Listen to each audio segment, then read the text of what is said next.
Good morning, students. Today we will start the next topic from unit number 3rd and that is fiscal policy. आज के lecture में हम fiscal policy के बारे में discuss करेंगे और फिस्कल पॉलिसी में हमको क्या क्या चीज़ें स्टडी करना है वो आज देखते हैं। सबसे पहले हमको फिस्कल पॉलिसी का कंसेप्ट देखना है, उसके ऑब्जेक्टिव्स, इम्पोर्टेंस एंड उसमें रिसेंट चेंजेस क्या हुए हैं फिस्कल पॉलिसी में वो भी हमको डिस्कस करना है। तो सबसे पहले हम देख लेते हैं कि फिस्कल पॉलिसी ये इसकी मीनिंग क्या है। तो फिस्कल पॉलिसी, जब भी हम कोई पॉलिसी कहते हैं तो पॉलिसी की जो मीनिंग है it is long term planning. जो पॉलिसी की जब मीनिंग है कि गवर्नमेंट की जो भी लॉन्ग टर्म प्लानिंग रहती है उसे पॉलिसी कहते हैं। Now what is fiscal policy? Fiscal policy simply means कि गवर्नमेंट के पास कहाँ से रेवेन्यू, मतलब इनकम, गवर्नमेंट की जो इनकम होती है उसको रेवेन्यू कहते हैं, कि गवर्नमेंट को कहाँ से रेवेन्यू मिलती है और गवर्नमेंट कहाँ पर उसको खर्च करती है। मतलब गवर्नमेंट के पास जो इनकम आती है वो कहाँ से आती है? जैसे टैक्सेशन से आती है, क्योंकि टैक्सेशन आम लोगों के लिए खर्चा है, लेकिन गवर्नमेंट के लिए क्या है? वो रेवेन्यू है, इनकम है। तो गवर्नमेंट के पास कहाँ से कितनी रेवेन्यू आती है और गवर्नमेंट उस रेवेन्यू को कहाँ पर किस तरीके से खर्च करती है, इसकी जो पॉलिसी रहती है that policy is called as fiscal policy. मतलब सिंपली कि फिस्कल पॉलिसी का मीनिंग देखते हैं तो क्या है कि गवर्नमेंट के पास कहाँ से पैसे आएंगे और गवर्नमेंट कहाँ पर किस तरह से वो पैसे को खर्च करेगी, इसका जो सिस्टमेटिक एक पॉलिसी होती है that policy is called as fiscal policy. अभी फिस्कल पॉलिसी में के 3 एलिमेंट्स होते हैं, बेसिकली 3 उसके एलिमेंट्स होते हैं। सबसे पहले फिस्कल पॉलिसी की जो गवर्नमेंट की पॉलिसी है इट इज़ रिगार्डिंग टैक्सेशन, क्योंकि जब हम बात करते हैं रेवेन्यू की, गवर्नमेंट की इनकम की, तो गवर्नमेंट के इनकम मिलने का एक मेन साधन कौन सा है? Taxation, that is public revenue. Then public expenditure means क्या कि the expenditure by the government for the security and welfare of the people. लोगों की भलाई के लिए, लोगों की सुरक्षा के लिए गवर्नमेंट जो खर्च करती है उस खर्च को कहते हैं पब्लिक एक्सपेंडिचर, तो वो भी फिस्कल पॉलिसी का एक पार्ट है। देन पब्लिक डेट का मतलब होता है कि गवर्नमेंट लोन लेती है, जैसे आम कोई व्यक्ति लोन लेता है वैसे गवर्नमेंट भी लोन लेती है, तो that the loan taken by the government is called as public debt. तो ये जो 3 एलिमेंट्स है, ये मेन 3 एलिमेंट्स है फिस्कल पॉलिसी के। मतलब taxation that is public revenue, मतलब कहाँ से पैसे आएंगे, पब्लिक एक्सपेंडिचर मतलब गवर्नमेंट वो आए हुए पैसे कहाँ पर खर्च करेगी, एंड पब्लिक डेट, गवर्नमेंट को अगर रेवेन्यू की कमतरता हुई तो गवर्नमेंट कहाँ से लोन लेगी। ये तीनों मेन एलिमेंट रहते हैं किसी भी फिस्कल पॉलिसी के। तो और कौन सी इंस्ट्रूमेंट्स है फिस्कल पॉलिसी के वो हम देख लेते हैं। इंस्ट्रूमेंट कह सकते हैं, एलिमेंट्स कह सकते हैं कि फिस्कल पॉलिसी के कौन से इंस्ट्रूमेंट्स हैं, कौन से एलिमेंट्स हैं। तो उसके बेसिक हमने ये 3 एलिमेंट देखे। तो वैसे डेफिसिट फाइनेंसिंग को अगर उसमें मिला लेते हैं तो बेसिकली उसके 4 एलिमेंट्स हो जाते हैं फिस्कल पॉलिसी के। तो 1 बाय 1 हम इसको डिटेल में देखेंगे। तो पहला जो एलिमेंट है फिस्कल पॉलिसी का दैट इज़ पब्लिक रेवेन्यू मतलब गवर्नमेंट के पास कहाँ से पैसे आएंगे। अब गवर्नमेंट के पास पैसे आने के 2 मेन सोर्सेस हैं। एक टैक्स रेवेन्यू, जो आम पब्लिक या बिजनेसेस जो टैक्सेस देती हैं दैट उसको हम टोटल कहते हैं टैक्स रेवेन्यू। वो डायरेक्ट भी रह सकता है, इनडायरेक्ट भी रह सकता है। तो टैक्स के माध्यम से जो पैसे मिलते हैं वो आ जाएंगे टैक्स रेवेन्यू ये हेडिंग में। दूसरा, गवर्नमेंट के पास टैक्स को छोड़कर और भी नॉन टैक्स रेवेन्यू गवर्नमेंट मतलब इनकम के गवर्नमेंट के पास सोर्सेस होते हैं, तो वो आ जाते हैं नॉन टैक्स रेवेन्यू में। तो इस प्रकार से tax and non tax revenue ये दोनों मिलाकर गवर्नमेंट की रेवेन्यू मतलब गवर्नमेंट की जो इनकम होती है उसे हम कहते हैं गवर्नमेंट रेवेन्यू। मतलब ये एक मेन एलिमेंट हो गया फिस्कल पॉलिसी का कि कहाँ से पैसे आएंगे, ये पैसे आने का सोर्स हो गया। दूसरा एलिमेंट हो गया फिस्कल पॉलिसी का दैट इज पब्लिक एक्सपेंडिचर की मीनिंग क्या है? The expenditure by the government, जो एक्सपेंडिचर गवर्नमेंट करती है लोगों पर, लोगों की सुरक्षा के लिए, लोगों की भलाई के लिए, जैसे रोड बन रहे, इरिगेशन के हैं, डिफेंस के हैं, ऐसे अलग अलग जगहों पर गवर्नमेंट पब्लिक के भलाई के लिए जो खर्च करती है that expenditure is called as public expenditure. नाम पब्लिक एक्सपेंडिचर है लेकिन मीनिंग क्या है? गवर्नमेंट ने लोगों पर किया गया खर्च।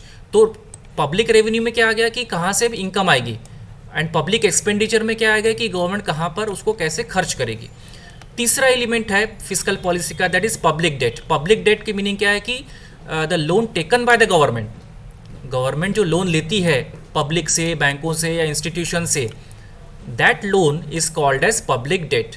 क्योंकि गवर्नमेंट को अलग अलग जगहों पर खर्च करना पड़ता है, अलग अलग सेक्टर्स पे खर्च करना पड़ता है। तो अगर गवर्नमेंट के पास टैक्स नॉन टैक्स रेवेन्यू अगर कम आती है और खर्चे अगर गवर्नमेंट के बढ़ गए, तो ये जो कमी जो आई है, जो इनकम की कमी है, रेवेन्यू की जो कमी है, वो पूरा करने के लिए गवर्नमेंट क्या करती है, गवर्नमेंट लोन लेती है। That loan taken by the government is called as public debt. और जो लास्ट एलिमेंट है फिस्कल पॉलिसी का, that is deficit financing. Deficit ये शब्द का मतलब होता है कमतरता। अब इसकी मीनिंग क्या है कि गवर्नमेंट के पास अगर 100 रुपये आ रहे हैं, गवर्नमेंट ने इनकम का अपना, जनरली फिस्कल पॉलिसी की मीनिंग बजट ही होता है, बजट में ये और फिस्कल पॉलिसी को एक ही मानते हैं। अब गवर्नमेंट ने बजट अनाउंस किया, उसमें टैक्स नॉन टैक्स रेवेन्यू मिला के फॉर एग्जांपल गवर्नमेंट के पास 100 रुपये आ रहे हैं। अब इसके बाद गवर्नमेंट ने जब एक्सपेंडिचर ये किया, तो एक्सपेंडिचर की टोटल आ गए फॉर एग्जांपल 110 रुपये। अब ये जो गवर्नमेंट के पास आ रहा है 100 रुपये केवल, और गवर्नमेंट 110 रुपये खर्च कर रही है, तो ये जो 10 रुपये है, ये 10 रुपये गवर्नमेंट कहाँ से लाती है, तो that is called as deficit financing. ये कमतरता है। और गवर्नमेंट ऐसा कर सकती है कि गवर्नमेंट के एक्सपेंडिचर जो गवर्नमेंट के जो रेवेन्यू है उससे ज़्यादा हो सकते हैं, तो वो जो एक्सेस एक्सपेंडिचर होता है और revenue is called as deficit financing. अब ये डिफिसिट फाइनेंसिंग को के लिए गवर्नमेंट क्या करती है, गवर्नमेंट कभी नए नोट प्रिंट कर सकती है, और भी उनके पास डिवाइसेस होते हैं to meet this deficit of ₹10 in this case. तो this is called as deficit financing.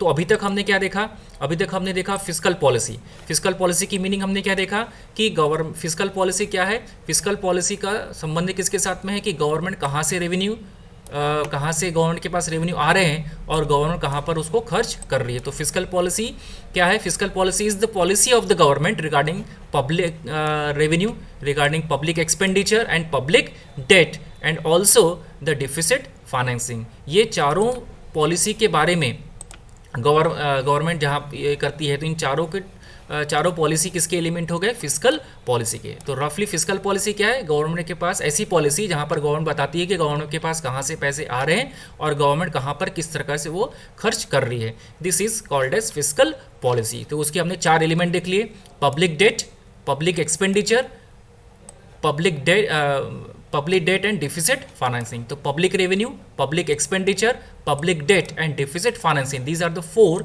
Elements of fiscal policy. अब ये जो एक एक एलिमेंट है, ये एक एलिमेंट को हम डिटेल में देखेंगे कि पब्लिक रेवेन्यू जो एक पार्ट है किसका, फिस्कल पॉलिसी का। तो जैसे टैक्स रेवेन्यू कौन से होते हैं, नॉन टैक्स रेवेन्यू कौन से होते हैं, इसको हम शॉर्ट में देख लेते हैं। तो पब्लिक रेवेन्यू पहला एलिमेंट हो गया फिस्कल पॉलिसी का। तो पब्लिक रेवेन्यू में हमने देखा कि एक जो सोर्स है गवर्नमेंट के पास पैसे इनकम आने का, that is tax revenue. Tax के फॉर्म में गवर्नमेंट के पास पैसे आते हैं। अब टैक्स भी 2 प्रकार के रहते हैं, direct tax and indirect tax. अब डायरेक्ट टैक्स कौन सा होता है, जो लोगों के या बिजनेसेस के इनकम पर या वेल्थ पे लगाया जाता है और जिसका इम्पैक्ट और इंसिडेंस एक ही व्यक्ति पर होता है और जिसका बर्डन किसी थर्ड पर्सन पर हम शिफ्ट नहीं कर सकते, that is called as direct tax. जैसे for example income tax, salary पे टैक्स लगता है, ठीक है, वो सब एग्जांपल हो गए किसके, डायरेक्ट टैक्स के। Wealth tax, gift tax, corporate tax, जो कोई भी इनकम पर टैक्स लगाती है गवर्नमेंट और जिस व्यक्ति पर वो लगाया जाता है और उसी व्यक्ति को उसका पेमेंट करना पड़ता है, उसका बर्डन किसी थर्ड पर्सन पर वो शिफ्ट नहीं कर सकता, उसको बोलते हैं इम्पैक्ट एंड इंसिडेंस। इम्पैक्ट मतलब जिस पर लगाया गया है और इंसिडेंस मतलब जो फाइनली पे करता है tax, that is impact and incidence. तो डायरेक्ट टैक्स के केस पे इम्पैक्ट और इंसिडेंस एक ही व्यक्ति पर होता है। तो उसके हमने एग्जाम्पल देख लिए, income tax, wealth tax, gift tax, corporate tax, ये सब हो गए डायरेक्ट टैक्स के एग्जाम्पल्स। वैसे ही टैक्स रेवेन्यू का दूसरा एक माध्यम है इनडायरेक्ट टैक्स। इनडायरेक्ट टैक्स मतलब जो गुड्स पर या सर्विसेज पर लगाया जाता है और जिसका जो बर्डन है वो दूसरे व्यक्ति पर शिफ्ट किया जा सकता है।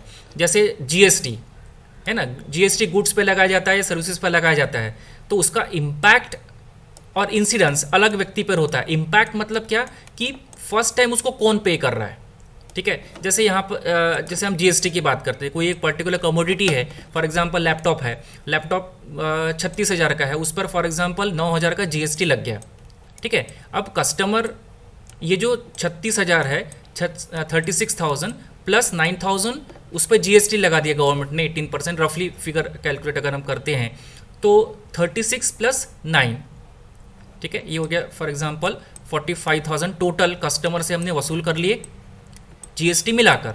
अब ये जो 9,000 थे, ये 9,000 पहले ही उस कंपनी ने गवर्नमेंट को पे कर दिया 9,000, और कंपनी ने क्या किया 36,000 टोटल जो कॉस्ट थी उसमें 9,000 जीएसटी ऐड कर दिया, और वो चीज़ कितने में बेची कस्टमर को 45,000 में। मतलब आप देखेंगे 9,000 का पहले पेमेंट तो कंपनी ने गवर्नमेंट को कर दिया है, लेकिन ये 9,000 रुपये क्या किया उसने अल्टीमेटली कस्टमर से वसूल कर लिया, क्योंकि 45,000 में 9,000 ये जीएसटी के ऐड है।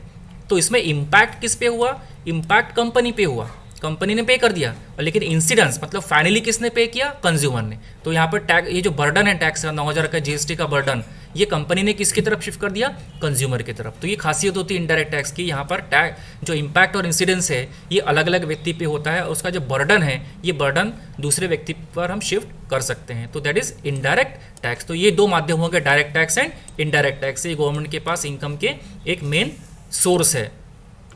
देन टैक्स के अलावा, ये तो हो गया टैक्स के एक रेवेन्यू। दूसरा नॉन टैक्स रेवेन्यू, मतलब टैक्स के अलावा भी गवर्नमेंट के पास कुछ रेवेन्यू मिल सकती है।